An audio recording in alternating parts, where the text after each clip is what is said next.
Hello, and welcome to League of Josh podcast. My name is Joshua, and I ask the questions around here. This episode was recorded on May 11th, 2021. This conversation is illuminated by the presence of Vince Luciani. This is a retrospective joke, but we'll dredge forward anyways. In this conversation, Vince and I discuss his success in the domains of personal business, retail, corporate, as well as being an award-winning public speaker, and why he would inevitably give up all of these things, choose to sell everything he owned, and move across the country to become an aspiring artist. Vince's willingness to tune into himself and take the leap of faith is something that I admire deeply within the human spirit. One's ability to see truth in themselves is often eclipsed by an unwillingness to act out their personal myth in this cosmic drama. So often are we disenchanted by the brutally inhospitable world that we find ourselves in, willing and seemingly eager to impose suffering on us at a whim. We often think of all the reasons that a grand decision may lead to our inevitable demise without acknowledging the inevitability of the demise itself. As our time in this drama ebbs, so do the decisions available to us that crown us a respectable main character in our own personal journeys. Your adventurous journey lingers in the back of your mind, nagging you as something you know to be true, but will not muster the courage to utter it, as giving something a name gives it life. Only by whispering something to yourself can you set on the path to chant it for others. Regrets held closest to the heart often stem from neglecting the heart itself, not speaking when you knew it was needed, not acting when you knew it to be true. These regrets sink their talons deep and grip tight, leaving not only the mark, but a lesson to trust yourself. I end this rant, dear listener, with a question to be pondered. It is not the often discussed, why do such a thing, but the equally essential syzygy in, why not? All right, we're on. Nice. So do you want to start off just by giving me a little bit of a recap on who you are, where you came from, your experience in public speaking, and then going from that to moving across the country, big leap of faith to become an artist? Oh man. Yeah. This is the first time I've done this in a long time since the transition. So it's interesting. And the more I tell the story of like who I am, the less it matters. You know what I mean? Yeah. Like so basically I've lived a lot of lives in this lifetime of like being an athlete, being a coach, uh, working retail, working corporate, working like all these different levels. But none of them really fit. So when I decided to start my own business, it was to help athletes understand who they are beyond what they do. And so it was to look underneath the identities that we carry. And that went on for about 4 years. Worked with worked with a lot of like athletes, worked with a lot of kids, which actually was my favorite level to work with. And something still wasn't right. And I noticed when it started to hit me when I would receive a message. Like I would receive a message. Am I able to speak all in like spiritual terms here? Like, can I open No, it up? anything you want. Okay, Yeah, I love it. amazing. So I started to I've been very connected ever since my father passed in 2017. And I was receiving these messages of like, I'll say like of wisdom. And what I would do is I would go, ooh, I'm so excited to teach this, rather than, oh, I'm so excited to integrate this. Mm-hmm. So what I started to notice was that like a displacement of my energy where everything was skipping me. And I started to notice I was just getting exhausted. Like it just wasn't aligning. And so I realized I needed some time to be with myself and face the stuff that I haven't faced. And so about August of last year, well, it started July. It was my dad's birthday. That was the day that my darkness started. And it just hit me like a ton of bricks. And it was just like my body started to change. I started, sweating out of nowhere. I'd get the chills. My ears were ringing, all these things. And then my dreams started to elevate. And it got to a point where it was basically, I was going through my own inner hell. Mm-hmm. I was always taught that hell is a place we go to when we don't do, when we're a bad person or whatever, but we all have our own inner hell. All have our own inner heaven, I believe. and I was going through my inner hell. And as I did that, it really humbled me. And it really made me realize, like, I'm not bigger than this thing. I can't, like, if I pass something on, if I pass on a message that I haven't fully integrated, it's an empty sphere of words. It doesn't resonate because, as you know, like, you go see a speaker, you're not even listening to what they're saying. Sometimes you just feel how they're saying it. Mm-hmm. Um, and so I at the time I started to, uh, at the beginning of COVID, I learned how to paint. First time picking up a paintbrush. And around this time, probably like July or August, I had a painting up in my place that I did. Like, I do these big canvases. I actually can't work with small canvas. It's actually kind of funny. Um, but my friend walks in and she goes, "Where'd you get that?" And I was like, "Oh, I made that." She goes, "No, you didn't." I'm like, "No, seriously." She goes, "I'll buy it right now. How much do you want?" And I was like, "What are you talking about? Like, I don't know. Why would you want, like, like, I was like Yeah. doubting myself. She's like, "I'll give you $600 right now." And I'm like, "Done. Like, I'll take it." So uh, it just opened me up to going, okay, maybe this is my outlet for going through this dark time, integrating my lessons and just expressing it in that way. And as I did that, I leaned right in and I started to commission paintings for people. And I'm also an energy healer. Mm-hmm. So I would tune into their energy field, and I would paint based on, excuse me, what they asked for, and what I saw between our connection. And then the canvas just told a story, and it was really beautiful how that started. And then I leaned fully in, and I realized, like, coaching just wasn't it for me. Mm-hmm. Um, there was more happening uh, beyond what I was forcing myself to do. And so I sat with it, and I was like, okay, oh, actually, there was a day um, my friend from Hamilton, Richard, passed away. Um, and it was about 2 weeks after we went to a retreat together. And it just really hit me. Like, it just really hit me. And it sat with me, and I was like, what am I doing? Like, why am I wasting my time trying to force this thing? Like, trying to work with athletes and trying to work with the people who I believe need it, rather than just allowing these things to come. And that's when I was like, I don't want to be a coach anymore. I don't, I'll always have aspects of coaching in me. Um, but it's not about coaching. It's about um, embodying the lessons that I'm passed on and then passing those on. And so it shifted into art, meditation, and energy healing, and that's where I'm at now. And Killer. so so I sold all my stuff in Hamilton, literally everything on Facebook Marketplace, everything. Moved out here with 3 bags and an instrument. Uh, Came to Vancouver, and then made my way to the island, and here I am. I love it. That's awesome. That's so cool, dude. I'm glad that you're doing that. That's great. I like what you said about the integrating knowledge before you're able to actually give it to someone else, or place it somewhere where someone else can take it. And a deep knowledge is a lot more important than a surface level knowledge. You can read as many philosophy books as you want, but until you live something, it's very difficult to actually integrate that into yourself. And 100%.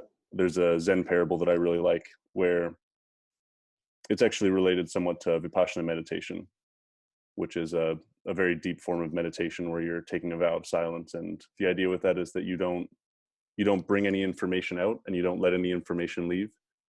You're only digging deeper into your own knowledge and your own source of information, and you're trying to the way that they describe it is to do deep surgery onto yourself.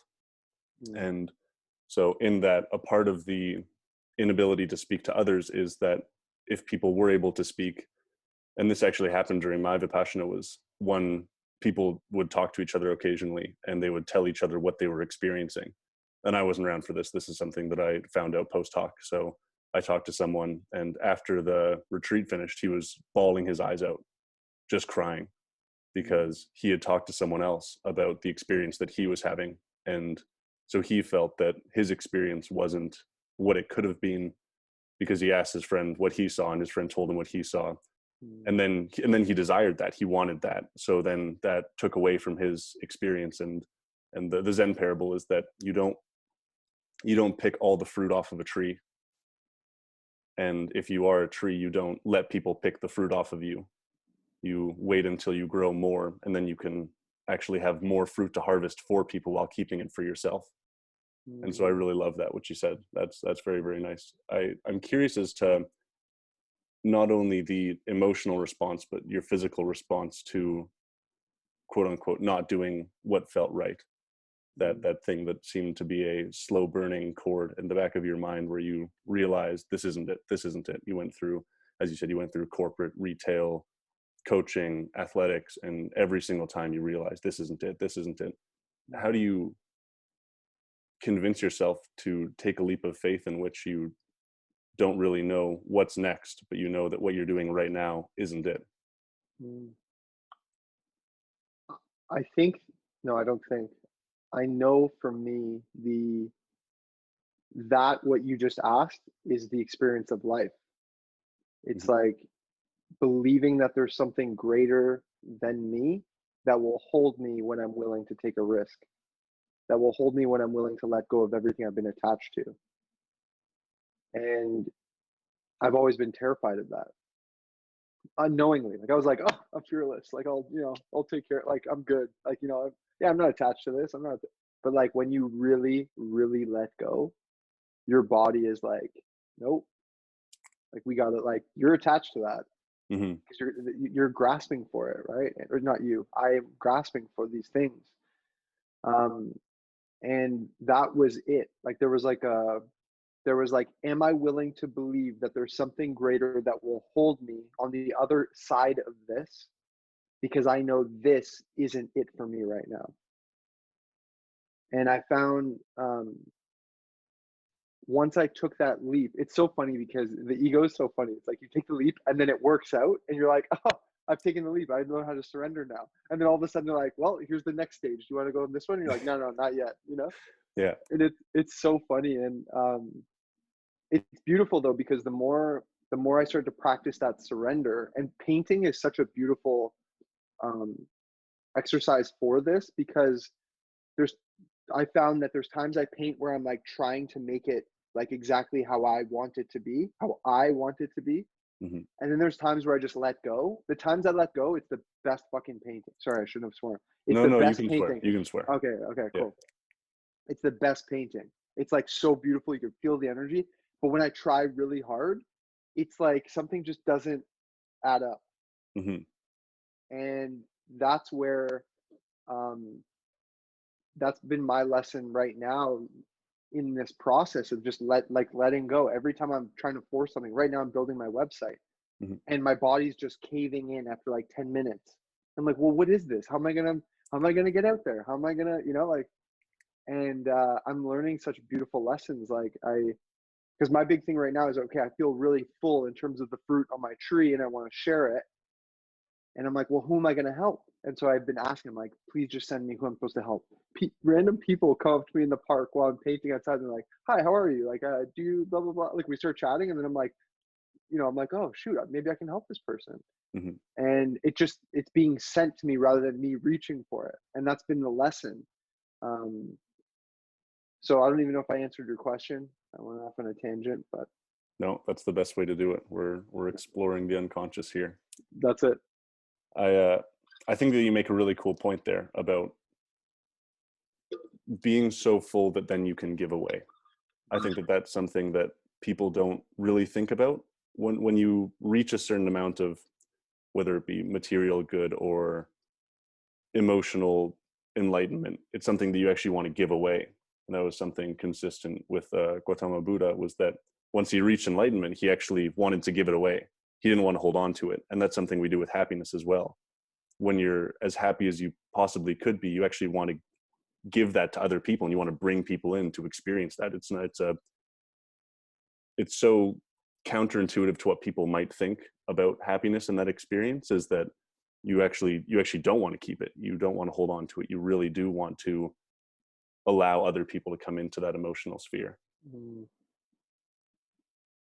Yeah, I completely agree. And it's such a better feeling Hmm. giving from that full place. And um I always look at, so the infinity symbol. Hmm. So I the way I look at the infinity symbol is one side is giving, one side is receiving. And they're like pipes, right? And they fuel each other. And the idea is like, sometimes some of us have blocks in receiving, which also gives us a block in giving because we're not fully tapping into the middle, right? Hmm. Which is where the power is. And so the idea of the more we give, the more we push that pipe to a point where if we just keep giving, there is so much coming to us Hmm. in ways that we don't even know that just clears the pipe. And then that's where the beauty of life is just giving. And I was sharing with some of my, I run this like group program online, and I was sharing with them how giving, like, especially right now and what's happening in the world, giving isn't just money, it's not just food, it's literally our energy, it's a smile, it's a compliment, it's everyone, a lot of people are stressed out right now, a lot of people are suffering, people, no, not, yeah, there is suffering happening in the world. Hmm. And if it's one small thing, if it's one small act, if it's a compliment, an acknowledgement, anything like, that's what brings light into the world. Like I thi- I always thought, like, when we're convinced what giving is, it's like, oh, you have to donate to charity or you have to do this, and those are all great things. But what about people who don't have the means to do that? Hmm. And in Victoria, there's a lot of there's a large homeless community here, and I saw this one man on the street, and he had a sign that said, usually, it's like, hey, spare some money or some food, and his sign said, "Life is beautiful. Don't forget to smile." And what a beautiful lesson, because I was sitting there, I'm like, here's a man who has nothing, seemingly has nothing, Hmm. and he just wants to share whatever he has. And that currency that he's sharing is something every single human being on this planet has that currency and an infinite access to that currency if they're willing to believe that. Hmm. And no, not everyone has the same access to money. Not everyone has the same access to resources. Absolutely not. But we all have the same access to love. And I I I think it's really beautiful because I've learned to let go of the money currency and surrendering to how the abundance is going to come in other forms. Hmm. And that's been a big lesson for me lately, and it's been really beautiful. Like, there's been so many times where I'm just giving and I'm like, oh shoot, like, and my ego kicks in, right? It's like I'm giving, what am I going to receive, what am I going to receive in return for this? Or like feeling all good about myself because I get, but it's the practice is like giving so much that it's, and I'm speaking to myself while I'm saying this, Oh, yeah. giving so much that we don't even have time to think about receiving. Because I believe it is that infinity symbol is everything. It's yeah. How did you start to break through that? So there's an old painting that I really like, and it's called the Wheel of Samsara, Wheel of Yama, and it's Mhm. the wheel of life and death. I did a lecture on it a while ago, and it was one of my favorite parts was to psychoanalyze that painting. And in one of the lower quadrants, so it's essentially it's the god of time and the god of death, which is one and the same, hovered over a wheel, and there are six spokes, six main spokes, and each spoke represents a part of life. And the lower half are I would say they're either hell or purgatory, depending on where you are in the spoke. So the very bottom is hell, and then on either side of that are different types of purgatory. And one of the forms of purgatory is the realm of the Predo, or the realm of the hungry ghost, is the translation English. And in that realm, they're people that they have very big bellies, and their throats are constricted, so they can't eat, but Mm. they still hoard the food. And so there are a few different ways that you could interpret that. One of which I think is from an addiction perspective, which I'll be talking with a friend of mine about later. But the way that I would interpret it in this conversation is that it's the amount of energy that people are able to give and receive. And there's a sense of narcissism that happens within that realm, because people aren't able to take in energy from others, and they're holding all of their energy into themselves. And in that way, they're constricted and also full at the same time. And so that's what happens when we don't reciprocate energy with one another, is that we become so bloated and pent up. And it's a little bit of a paradox. You wouldn't really expect it. I think that's kind of what you were experiencing with that, where you give something and you immediately expect it to come back to you. You're always asking, what do I get? What do I get? What do I get?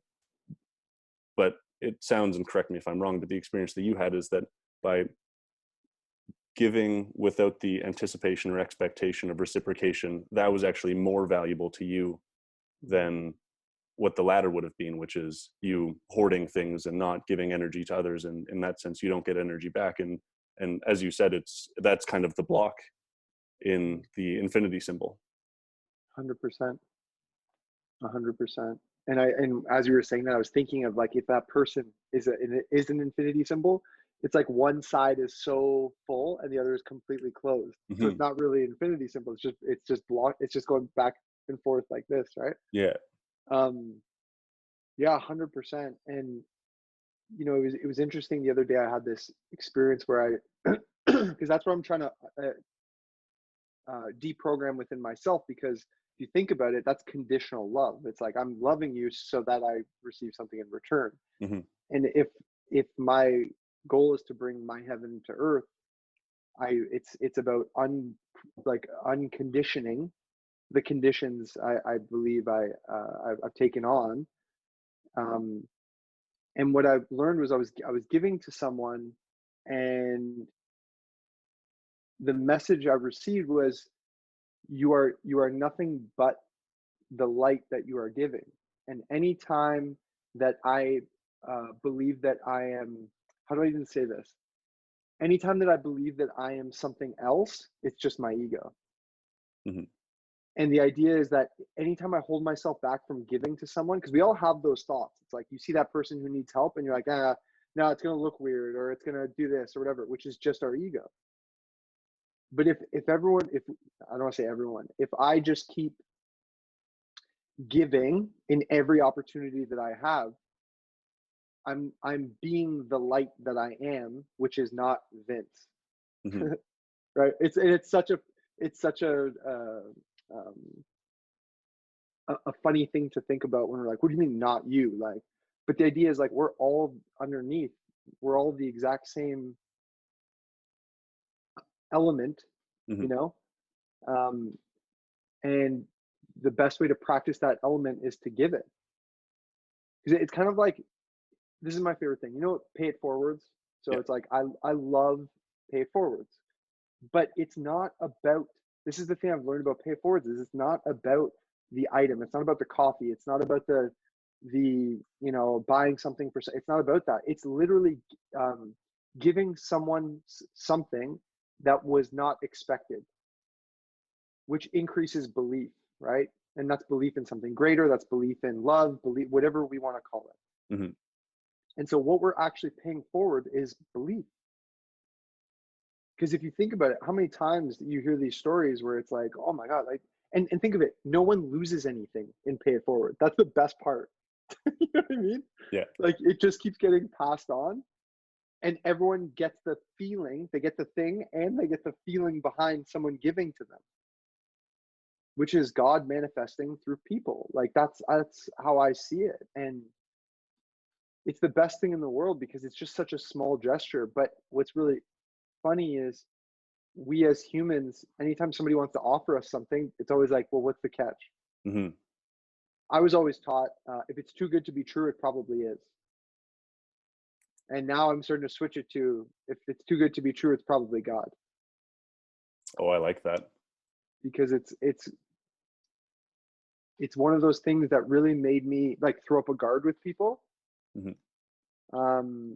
And even if someone has, I don't want to say dark intentions, but intentions that are not pure, it's on them. It's not on you. You know, I can make that decision to say, no, I'm good. Or like, you know, you can feel that, but giving regardless, like literally to love all, you know, that's the goal. Even if it's someone who is, yeah, who doesn't, who you, or your ego believes that they don't deserve it, or, you know, like that kind of thing.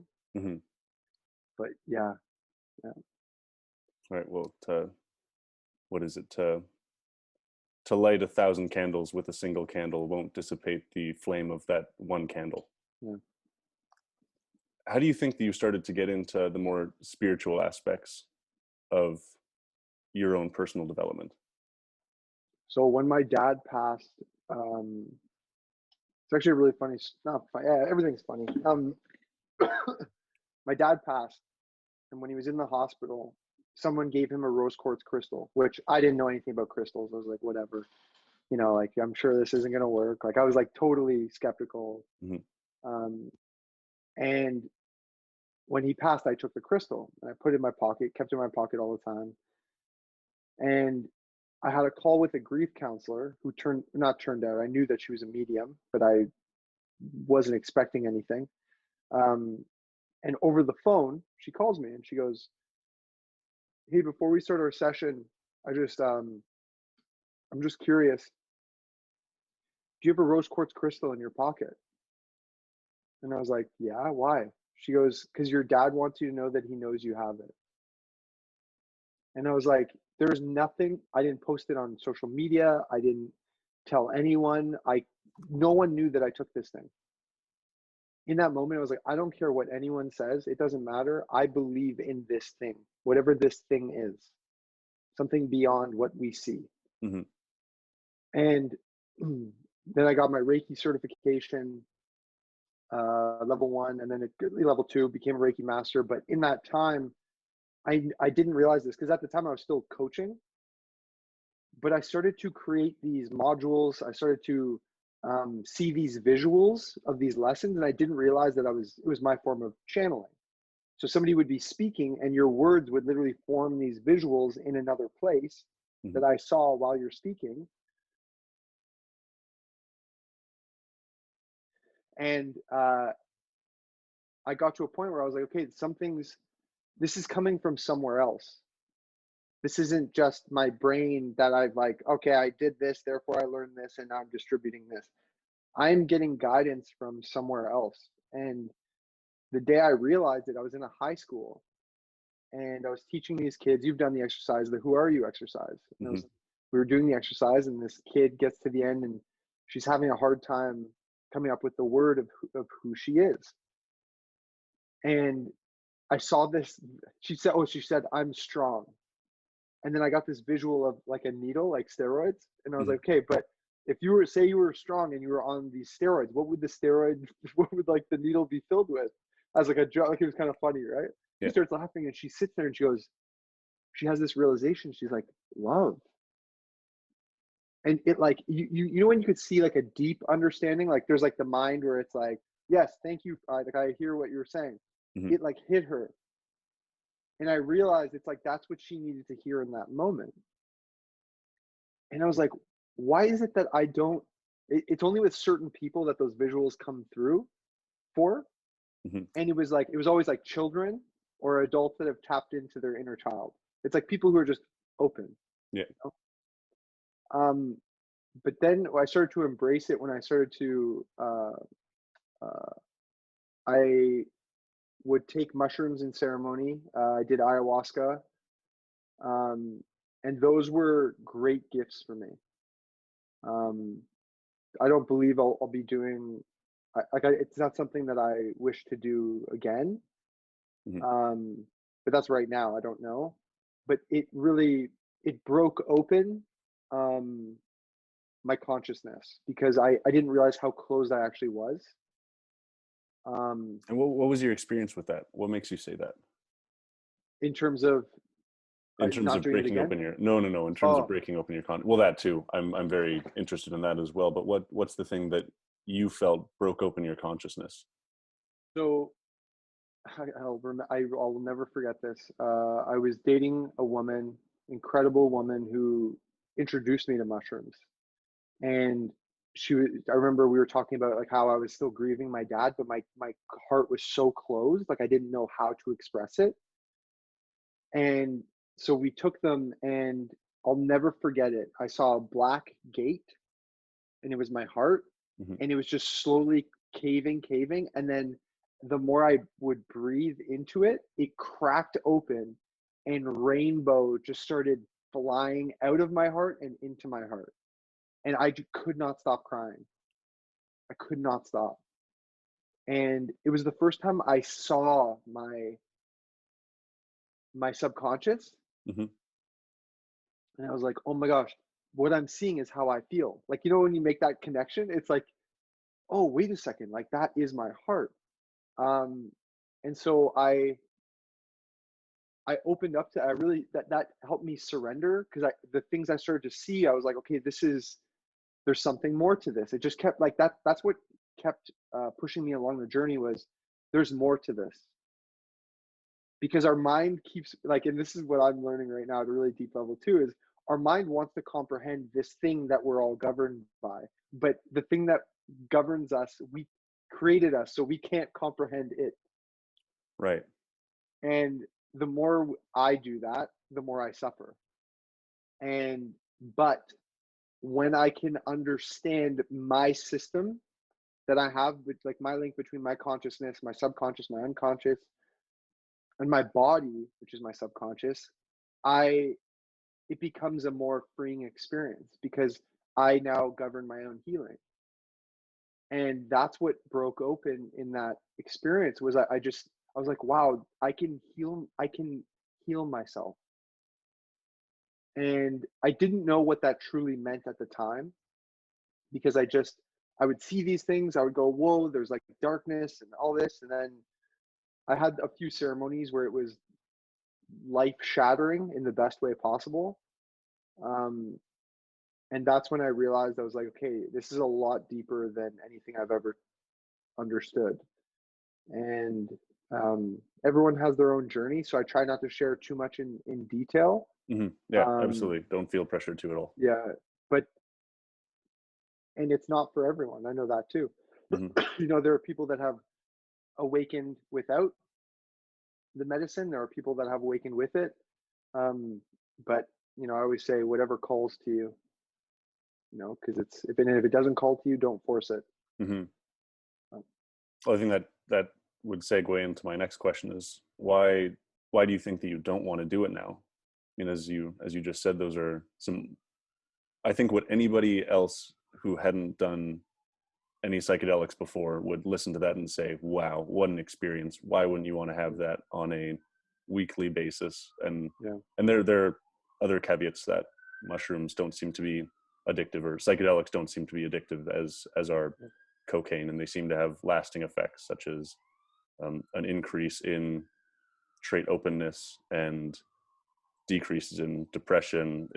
There's been smoking cessation. It's helped with alcoholism. All of these other things. Roland Griffith is a psychopharmacologist at John Hopkins that's published tons of papers on this. It's all very cool stuff, and yeah. I'm wondering if you could give me some insight as to why you're now, or why you feel that you wouldn't wish to do that again in the foreseeable Mhm. future. So as I mentioned, like everyone has their own experience with it. Hmm. For me, I very easily can float in the clouds and feel really safe there. So I'm not addicted to the substance as much as I am the experience. Hmm. So I can very easily find safety and comfort in space. And when I do that, I forget to be human.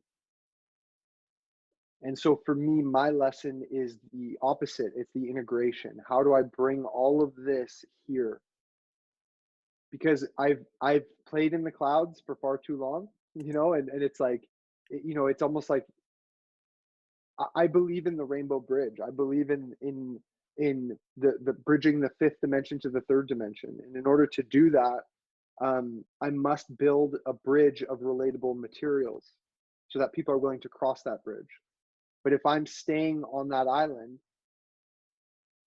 how would I ever welcome people over? And so this is me. This is my journey. If anyone's listening and they're like, "Oh, then maybe I shouldn't do it." No, it's whatever calls to you. Hmm. But know that everyone has their own experience within every experience. So Yeah. it's like, because I think in society we love to go, "Oh, this is good, this is bad. Therefore, I should not. Therefore, I should." Right. But it's to everyone's individual experience. And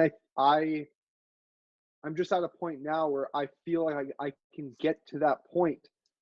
I can see those visuals, I can hear those voices, I can connect to that space if I'm willing to dive in without the medicine, through meditation, through energy healing, through all those things. So I have the bridge there that is not something that amplifies it. And I personally would much rather have that, which has been gifted to me through the experience of medicine, Hmm. um, than rely on that to get to that space. Because I can very easily do that. I can very easily go, "Oh yeah, I'm just going to float in the clouds today, see all these beautiful things, all that, feel airy, awesome." But my work is to come to the ground and bring forth everything I learn up here, integrate it here through embodiment, and then pass it on. Right. Well, you're essentially living the hero's journey of diving into the unknown and then bringing the bounty of your journey back to the community to share it with everyone else. It was something that I really liked about Alan Watts and his perspective on psychedelics was he he likened it to it being a phone, and the phone being the word of God when you pick it up and you listen to it. And if you sit there all day and try to listen to the word of God, then you're never going to be able to live your life because you're tethered to this phone. Yeah. And Wow. yeah, I find it very interesting that you were to experience the visual of the way that you think. That's something that I've heard from other people that have tried psychedelics before, and that they actually see and understand the way they think, and that gives them a little bit more autonomy and control over their own inner being. Mm-hmm. And so I find that very interesting. Mm-hmm. But by the way, I need to not pause, but this book right here, this is really interesting. Mhm. Have you read this?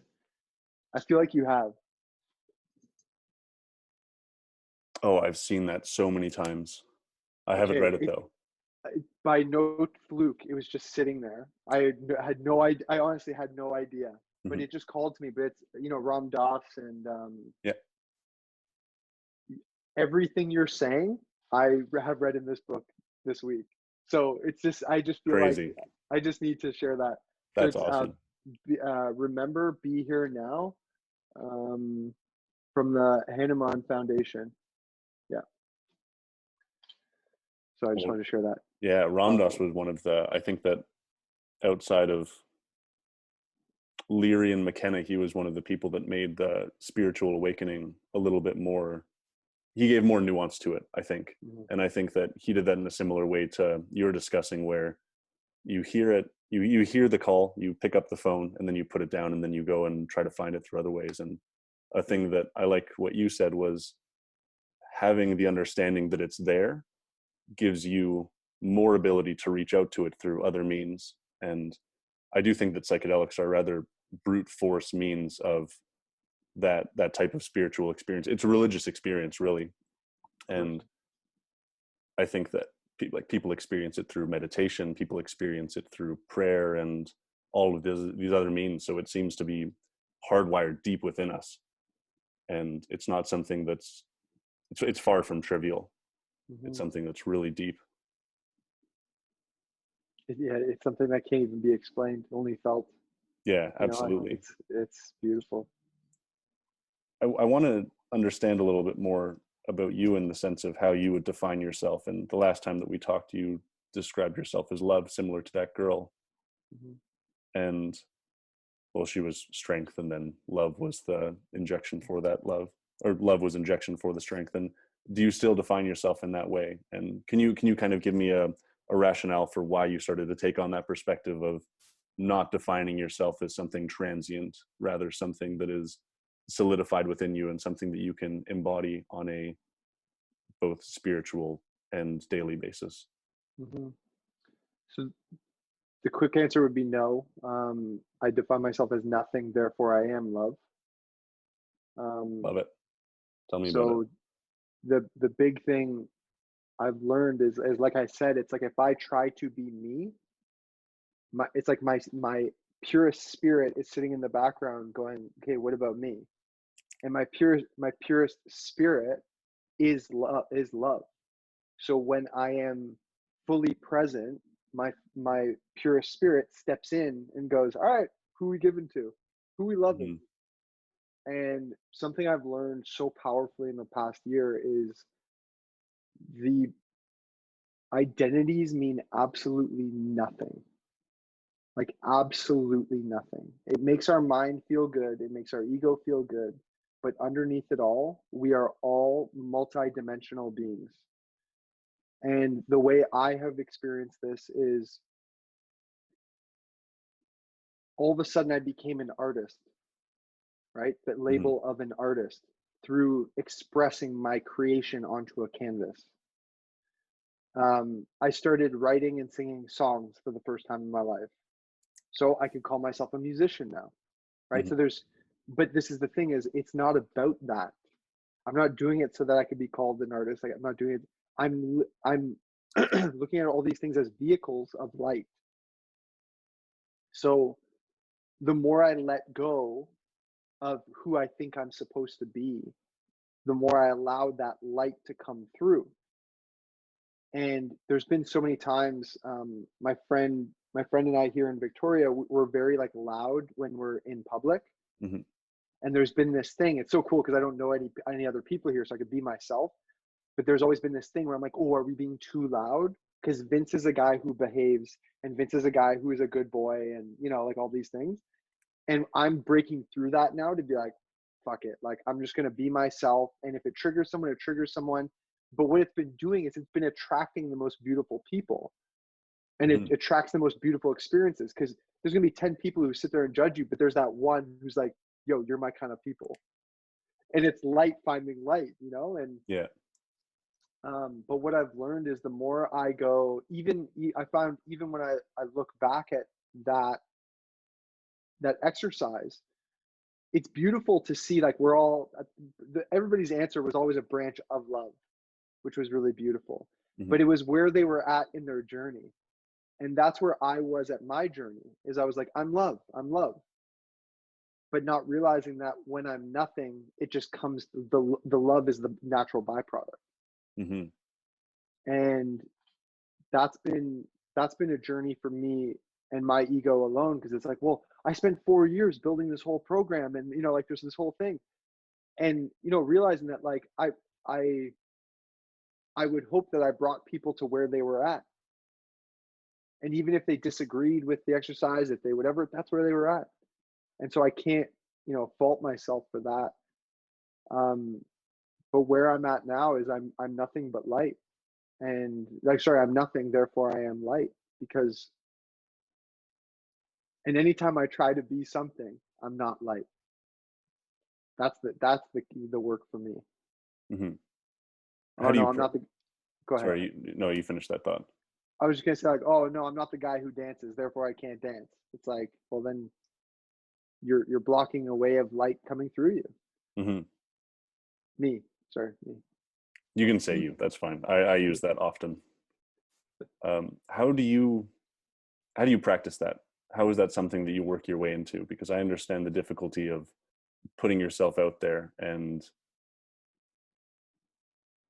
there's an anxiety to it, and rightfully so to some extent. We have to be we're social beings, so if we do stuff that's a little bit too crazy, we're frowned upon, and so we have to find that optimum balance. And I think that something that you talked about of finding the people that are willing to encourage you to be yourself, encourage you to be as mischievous as possible. It's a Zen concept that I really like of control, where to if you're trying to control a herd of cattle, you don't put the cattle into corrals, you don't put them into little cages. You give them a field.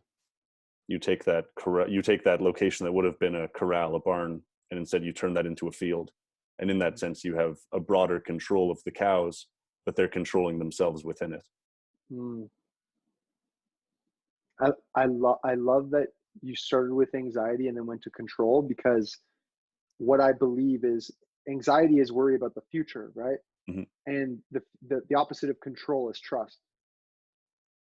Right. Yeah. And a very deep sense of trust is faith. Yes, yes, exactly. And that's just it. And what I've learned is, in those situations, do I have the faith that if I'm willing to step out and ask a stranger a random question, that I will be held in the response, that I will be held by rejection, that I will be held in all these things. And that's, what's so beautiful is those are the moments that lead me to the people that best reflect my light and my Mhm. truth. And so what I would say is, number one, understanding that the anxiety comes from the control of the future, right? It's Right. the worry about, okay, well, okay, then if this happens, then this happens, and then this happens. And I still have this. So this isn't like, I'm not sitting here going, I got rid of it, guys. There was a pill. I'm done in 30 days, Yeah. Um, but it's the practice of, okay, yes, and I'm going to try it anyways. Because the more we take aligned action in that track of faith, the more we are rewarded with beings of truth who are on similar paths. And I noticed this. So me and my friend were walking down the street, and like I said, we're super loud. We're like, and it's not loud in a way where it's like we just want people to know that we're loud. It's like we're just ourselves, and we're like dancing in the middle of the street. We're like, compliment, like whatever, just whatever comes out of us. And there was a day where like everyone was just looking at us weird. Like there were probably, I could probably count 30 people who would just look at us like this. And we kept looking at each other, what's going on today? Like I have no idea. And then all of a sudden we take a seat to eat. And right beside us is this man and his son, the most beautiful souls we met since we've been out here. And we actually hung out with them yesterday, which was awesome. But we had this like 3-hour conversation with this man and his son. And it was the most beautiful conversation. Like it was like that the day of rejection led us to this moment. Hmm. And it's funny because even if that moment doesn't happen, the true test of faith is, do you still trust? Do you Hmm. still have faith? Because it's almost like I am so wrapped up with conditional love that I go, okay, I'm going to trust you. I'm going to trust you until I'm not going to trust you anymore because you didn't give me what I wanted. Right. But it always manifests in ways that we don't expect. And I would say to people, practice the faith that you will always be held regardless of the outcome. And those intuitive thoughts you have in the grocery store of like, I want to approach that person and just say, hey, I love your pants. Oh, you also love bananas? Oh my gosh, I find them so appealing, And but knowing that you may be rejected, knowing that you may be accepted, it doesn't matter. But being courageous enough to distribute your light in that fraction of a second. Because how many crazy connections have you made in your life just from saying one thing? Oh yeah, tons. The Right? majority of the great experiences I've had are built off of taking that leap. Yes. And so it's like, I think that would be the question is, are we willing to be courageous enough to ask for what we want, share what's coming through? Because again, we all have those thoughts, right? We all have those things that's like, hey, I should hold the door open for this person. No, that would look weird. It looks like I'm trying too hard. Okay, I won't do it. But if you just do it, right, there's beautiful things that happen. Um, and I think what I love so much about that is, like we were talking about the currency earlier, is like everyone has access to that. Hmm. Everyone has those intuitive thoughts. Everyone has those that ability to give, the ability to communicate. Um, so yeah, that's where I'm at. I like that. I started to hold doors for people regardless of how far away they were. Yeah. And there's one really big corridor at TRU going into the gym, and it's huge. It's like 30 feet. And I would see someone, I'd be getting to the door as they were just entering the corridor, and I would open it and stand off to the side and just stare at them the entire time. And they would slowly pick up into a faster walk and then into a jog, and then they'd be running. and then Yeah. they'd come in and then we'd have a laugh about it. And that was the way that I was able to initiate a communication with people. I think that it's an interesting story that you share about the man and his kid and what led up to that, because I do think that people are, in some sense, not necessarily frightened. I'm not sure what the perfect word would be, but I'm sure we could find it. But the experience of beauty for a lot of people is overwhelming. To Mhm. see other people dance, to see other people sing, all of these are beautiful experiences. To see art, it's very overwhelming for a lot of people. And so Mhm. I understand the reluctance of lots of people to dive into that. But as you said, it's that leap of I faith. agree. And it's I actually just finished a book by C.S. Lewis called The Problem of Pain. And in this book, he's trying to deconflate the idea of sacrifice and suffering. I think that's what he's doing. I don't know if he's actually doing that explicitly, but I think implicitly he was trying to do that. And he's trying to dissect them from needless suffering into suffering as a sacrifice for the future. Mhm. And by sacrificing something in the moment, you're actually investing yourself into the future. And it seems like you've experienced that through your willingness to be unapologetically yourself, is that Mhm. you're sacrificing maybe the momentary glances from people that disapprove of what you're doing, and you're letting that manifest later on in the people that you truly find love with. Mhm. I love that. And I will also say to anyone listening, I'm also apologetically myself a lot of the time too. So just need to share that it's not, It's tough like, not to be. No, absolutely. of course, of course. It's something that it's something that we just have to do as human beings. A lot of the time you do have to, and I think that's a part of working with, like, doing shadow work, is acknowledging the parts of yourself that maybe you're not as big of a fan of, and changing that and molding it into your ideal self. You're moving from, no, I wouldn't say you're moving from a shadow version of yourself into a more light version. I think that would be um, spiritual, a very spiritual way to put it. But I think Mhm. that you're taking parts of yourself that you think you could integrate into a more whole and fulfilled being. Mhm. And I think that a part of that is being apologetically yourself. You have to Yeah. understand what your shortcomings are and the places that maybe you could be a little bit better. And from there, you do move towards someone that you would like a little bit more. It's an ideal. We're essentially impersonating a version of ourselves that we would look up to in the moment. Mm, I love that. Love that. And yeah, I believe that's what magic is turning that dark and bringing it to light. Hmm. And I think that's what we're here to do, Hmm.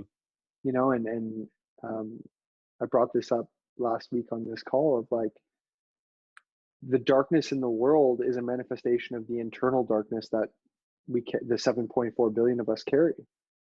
And I said, like, the consciousness of the planet is the byproduct of the consciousness of all the humans living on it. So like there are parts of my subconscious that are burning. There are parts of my subconscious that are hungry. There are parts of my subconscious that, I literally feed way too much, and it's look at the planet the exact same way. There's parts of myself that I've neglected. There's parts of the world that we're neglecting right now. Hmm. Like it's all a byproduct of our internal world. And the more we can transmute our own darkness into light, the more it brings up the awareness of what's happening in the world. I don't believe it can work the other way. It's like we're all fighting for people to see this thing, but people can't see what they can't feel energetically. I don't believe that. It's kind of like, when I was thinking about um, what finally came to the surface this year with racism, and I learned, like, from an energetic standpoint, if I'm, as a white male, if I'm saying all the right things, but I haven't done the healing to truly understand why I I said those things in the first place, then energetically it's empty. I'm not actually changing the world. But if I'm willing to look at my own healing while saying the right things, that's where it's like there's change there, and there's a deeper understanding as to why is this happening in the first place. Hmm. And I think going back to labels, we need to acknowledge the labels that we've created in this world that have separated us, and we can't just skip over them now that we've created them and there's all those issues because of them, because that's the bypassing, right? And it's, because we heard a lot of it while that was all happening, of love and light, love and light. But light is truth. Light isn't being good all the time. Light is harsh truth. Mhm. And if I'm not willing to look at my own harsh truths, I can't acknowledge the harsh truths that are out here. I can't. And until I do, they're just going to keep triggering me. And again, as a white male, I'll say it again. It's like that's my responsibility, because I carry, like, think of, in our ancestry, like, think of the amount of racism that has been passed down. And if we don't acknowledge that, we can't heal it. It's the same thing within our own subconscious. I'm not just gonna be like, oh, I love myself, I'm good, everything's fine, I'm healed. Yeah. It's the same thing in the world. Like, we can't unite unless we acknowledge the divide. We can't. And that's why I think it's really important that we all look at ourselves. And in this time of this pandemic, I hope that I can't even hope. Like, it's just, I wonder what the world could be like if we all looked at ourselves.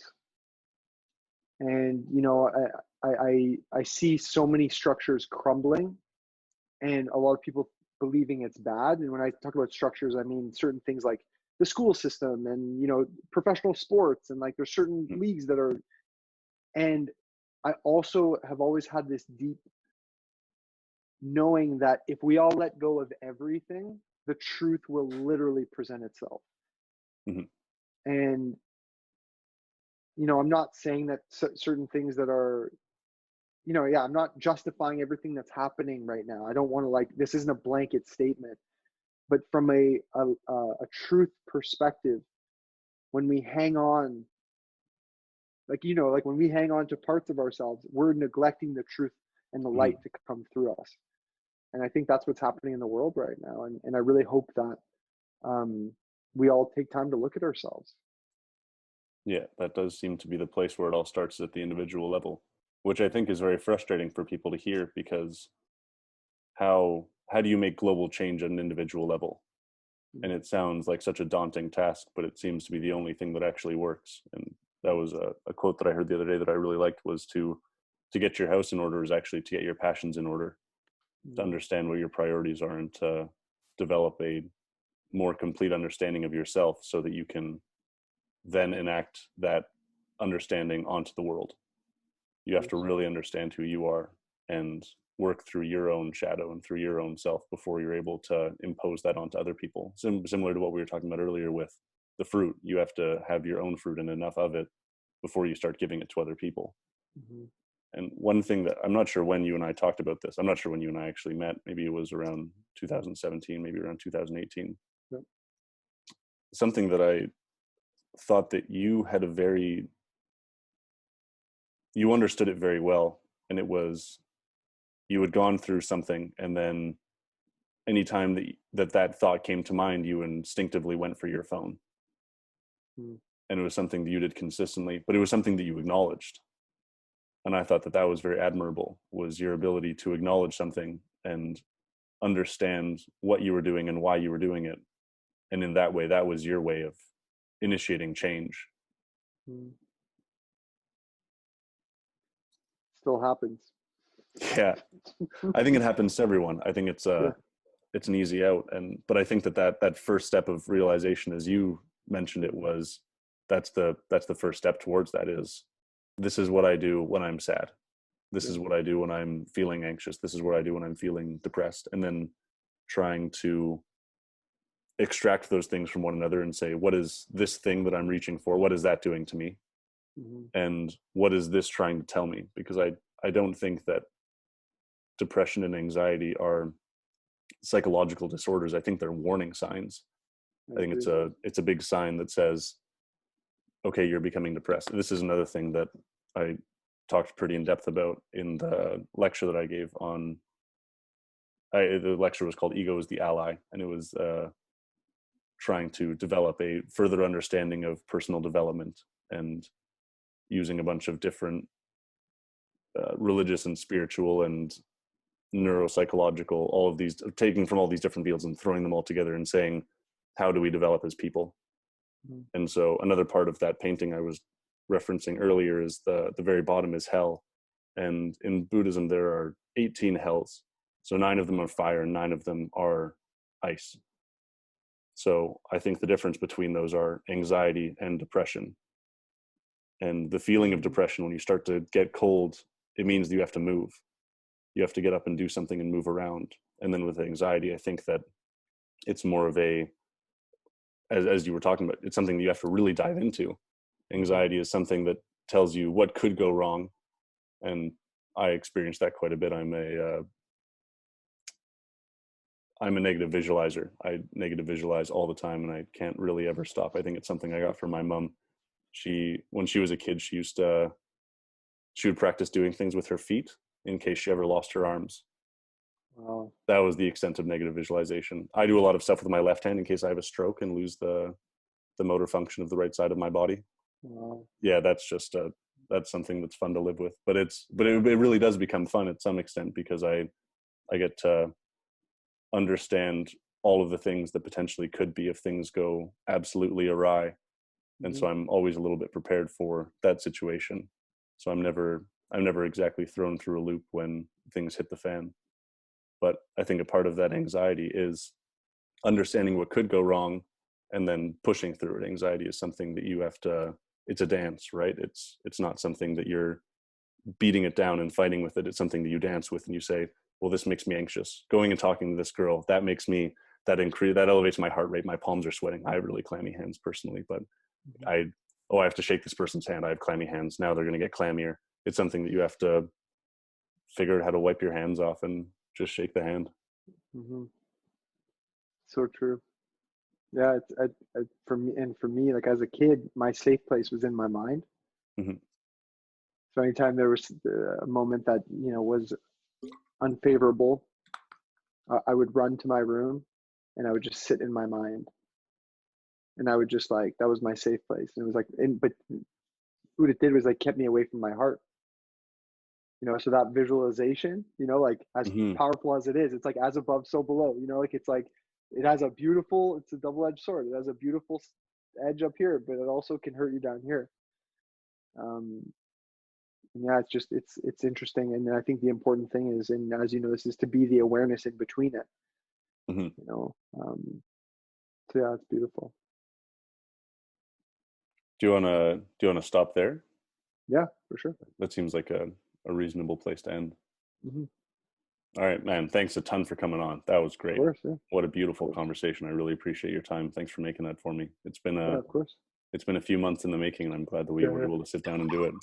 I wouldn't have been able to do it right away. I was in it. I was really in it. And I still am, but yeah, you can't stop the deep work. Sometimes you just got to dive in and put some blinders on.